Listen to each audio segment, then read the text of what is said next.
Assalamualaikum warahmatullahi wabarakatuh. Sebelumnya, perkenalkan nama saya Putri Salsabila dengan NIM 04241079. Di sini saya akan menjelaskan terkait konvolusi kontinus secara numerik menggunakan MATLAB.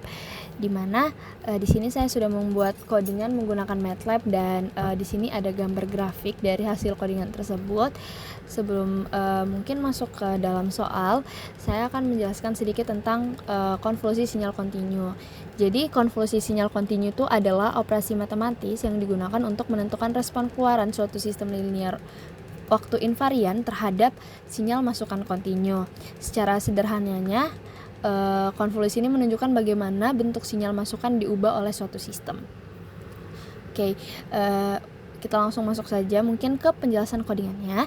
Di sini saya menggunakan 3 kata kunci yaitu CLC, clear, dan close all. Nah, untuk CLC ini saya tuh digunakan untuk menghapus teks di common window. Kemudian untuk clear itu untuk menghapus semua variabel di workspace. Kemudian ada close all itu untuk menutup semua jendela plot atau figur yang terbuka. Kemudian kita lanjut ke parameter waktu. Jadi di sini tuh parameter waktu itu saya menggunakan resolusi waktunya itu di langkahnya itu tiap 0,01 detik. Di sini ini ada fungsi dt, jadi itu tuh berguna untuk berfungsi sebagai selang waktu dari titik 0 ke 1.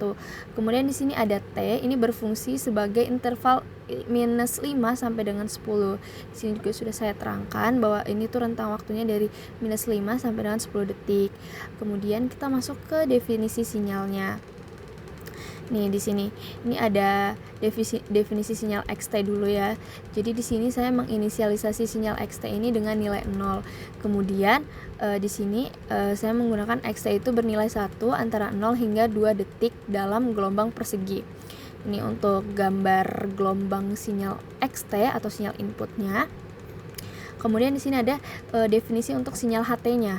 Di sini juga saya menginisialisasikan sinyal HT itu dengan nilai 0. Kemudian di sini saya memasukkan HT itu bernilai 1 antara 0 hingga 1 detik untuk gelombang persegi.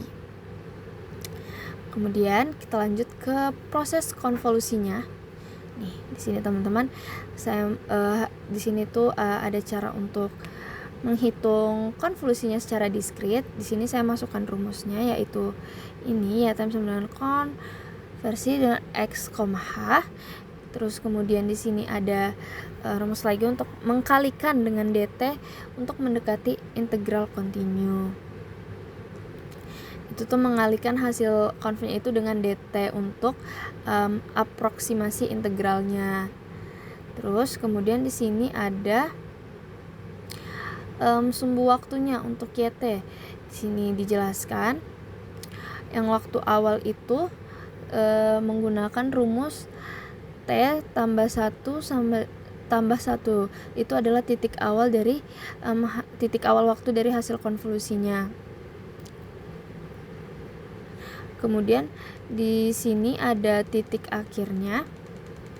Itu titik akhir ditambah dengan titik akhir akan menghasilkan titik akhir dari waktu hasil konvolusi, yaitu di sini kalau kita bisa lihat itu ini adalah 10 ditambah 10, kemudian itu akan menghasilkan 20 di hasil konvolusinya. Dan untuk yang ini untuk titik awal waktu hasil konvolusinya itu kan menggunakan rumus ini 1 tambah 1, yaitu minus 5 ditambah dengan minus 5, dia akan menghasilkan minus 10. Di sini kemudian di sini tuh ada fungsi untuk membuat vektor waktu untuk sinyal keluaran YT-nya, yaitu ini. Teman-teman, kemudian di sini ada penyesuaian untuk panjang vektornya, saya masukkan fungsinya.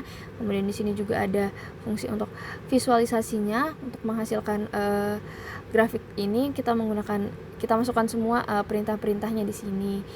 Itu untuk ada subplot yang pertama, terus yang kedua dan yang ketiga. Ini ada untuk rumus-rumusnya dan juga fungsi-fungsinya.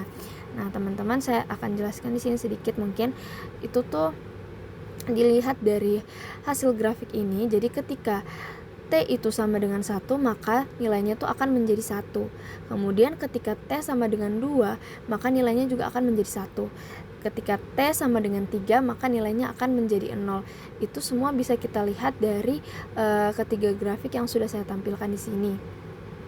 Teman-teman dapat lihat ketika ini sinyal inputnya dan ini respon impulsnya, kemudian ketika kita hasilkan konvolusinya itu akan menghasilkan grafik seperti ini.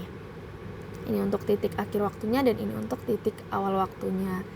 Mungkin segitu saja penjelasan dari saya. Mohon maaf apabila ada salah kata. Terima kasih. Wassalamualaikum warahmatullahi wabarakatuh.